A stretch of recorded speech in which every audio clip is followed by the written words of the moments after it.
Hi, this is Rihanna Powers with Behind the Veil Mystery School. So I want to talk a little bit about shamanism.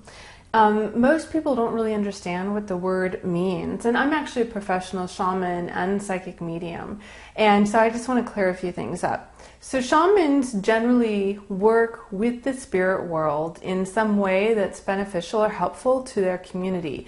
It might be that they communicate with spirits or that they do healing. They might work with energy work or plant medicine. But basically they are interacting with the spirit world that they are submerged in halfway generally, and that is what they do in order to help the rest of the people around them. Being a shaman is not about drug use. This is a myth that was created by the author Carlos Castaneda, who, by the way, died of liver failure from all of his drug use. In his time period, that was at the beginning of a whole era where people were into using drugs and having sex all over the place, and he told some very fantastic stories.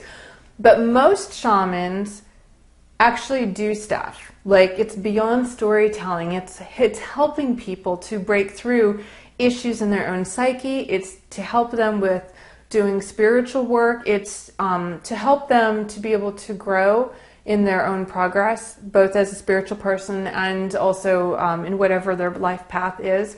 Frequently, shamans are healers, and they also do paranormal intervention and that kind of thing too. Carlos Castaneda was an author and a storyteller. He did not do any of those things. He didn't teach people how to do any of the stuff that he did in his stories. He didn't teach them how to do psychic work or paranormal intervention or healing with plants or anything like that. He was just an author and a storyteller.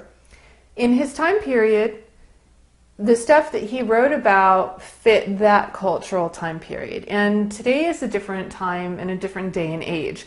Right now in our history, people are seeking to have their own direct spiritual relationship with divinity more than ever before. So if you're going to actually work on that kind of path, you want to be able to communicate with it directly. You want to be able to use it to better and improve your life, and to do healing, to be able to release old baggage, to do physical healing if you have like health ailments going on, and to really grow and develop as a person, and also to create the life that you're really wanting to have. So law of attraction and how to manifest things is like all over the place. People are more awake and aware now than ever before, and it's beyond stories. And also, it's not about drug use. In my own classes, I am very staunchly opposed to people using drugs, because if you're trying to focus on psychic development, the drug will override your ability to control your experience. You will be the passenger in the car in the back seat, and the drug is driving, and you can't do anything except for wait it out. When you're doing psychic development work, you have the ability to shift between dimensions, to shield and protect yourself as you need it, to be able to activate an experience as you need it, and to be able to move around within those operations. And you can't do that if you're on substances.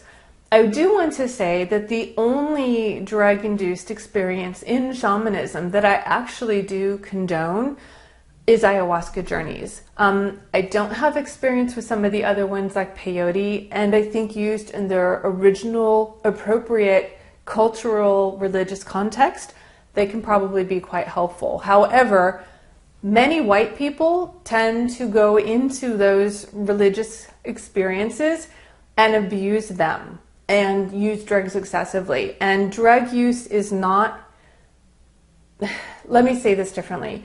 A spiritual experience is not an excuse for rampant drug use. Okay? There's a difference. And in those cultural settings, they would only have those experiences once in a very, very, very long while. Ayahuasca is not a fun trip. It is a trip where you're facing your darkest issues head on. And one thing that is very interesting about that is that if you have an actual qualified shaman who is leading the journey, they will see and be able to interact in your vision that you're having. That's an actual, really authentic shamanic vision and journey. If you're using other drugs, you're hallucinating, and those things do not translate over to the physical reality. In an ayahuasca journey, however, a shaman can intervene and it will affect your physical reality. Or the stuff that happens in your vision will then also affect and impact your physical reality. So there's a blurring of dimensions that happen in that setting.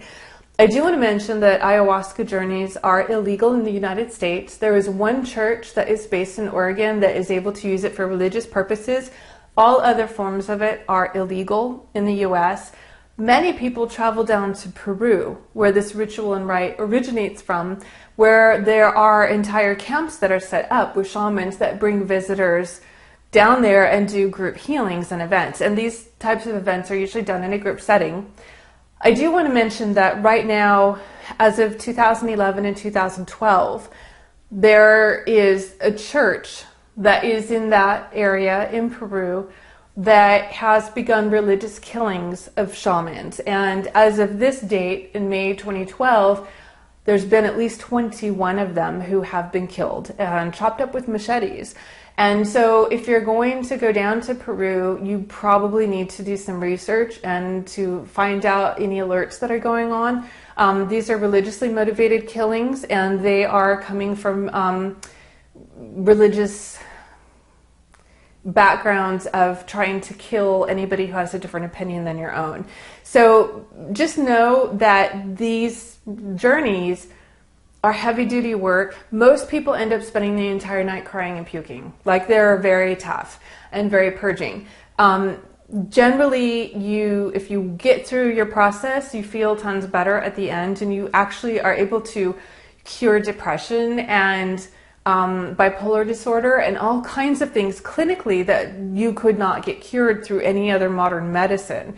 So there is an actual measurable impact that these journeys have on you. So you can find a qualified shaman. Make sure you do your research if you're going to travel to another country to do it. Make sure that it's safe and that you aren't in danger from any kind of religious battles that are going on. And just know that shamanism is about helping the community in some way by having the shaman interact with the spirit world.